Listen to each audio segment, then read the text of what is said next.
ఖమ్మం జిల్లాలో టెన్షన్ నెలకొంది. మున్నేరుకు వరద ఉధృతి పెరిగింది. ఖమ్మంలో 16 అడుగుల మేర మున్నేరు ప్రవహిస్తుంది.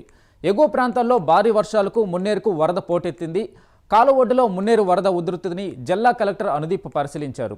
పునరావాస కేంద్రాల ఏర్పాటుకు చర్యలు చేపట్టాలని కలెక్టర్ ఆదేశించారు.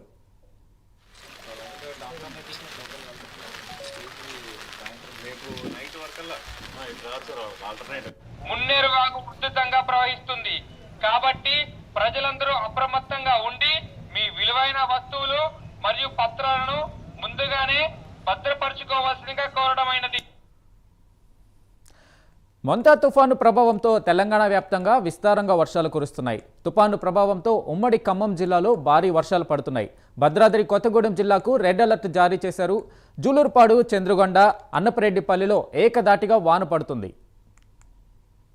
మున్నేరు వాగు ఉధృతంగా ప్రవహిస్తుంది కాబట్టి ప్రజలందరూ అప్రమత్తంగా ఉండి మీ విలువైన వస్తువులు మరియు పత్రాలను ముందుగానే భద్రపరచుకోవాల్సిందిగా కోరడమైనది.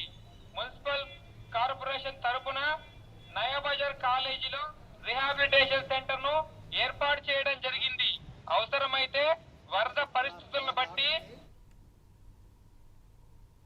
జూలూరుపాడు మండలంలో వాగులు వంకలు ఉప్పొంగి ప్రవహిస్తున్నాయి. పలు గ్రామాలకు రాకపోకలకు అంతరాయం కలుగుతుంది. వర్షపు నీరు ఇళ్లలోకి చేరడంతో ప్రజలు తీవ్ర ఇబ్బందులు పడుతున్నారు. మరోవైపు తుఫాను ప్రభావంతో పత్తి, వరి పొలాలు నీట మునిగాయి.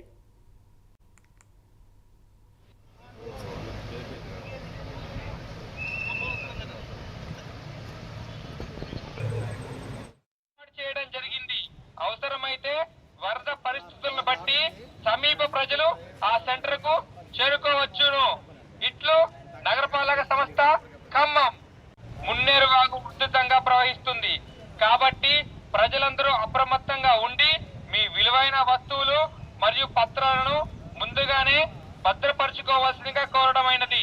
మున్సిపల్ కార్పొరేషన్ తరపున నయాబజార్ కాలేజీలో రిహాబిలిటేషన్ సెంటర్ ను ఏర్పాటు చేయడం జరిగింది. అవసరమైతే వరద పరిస్థితులను బట్టి సమీప ప్రజలు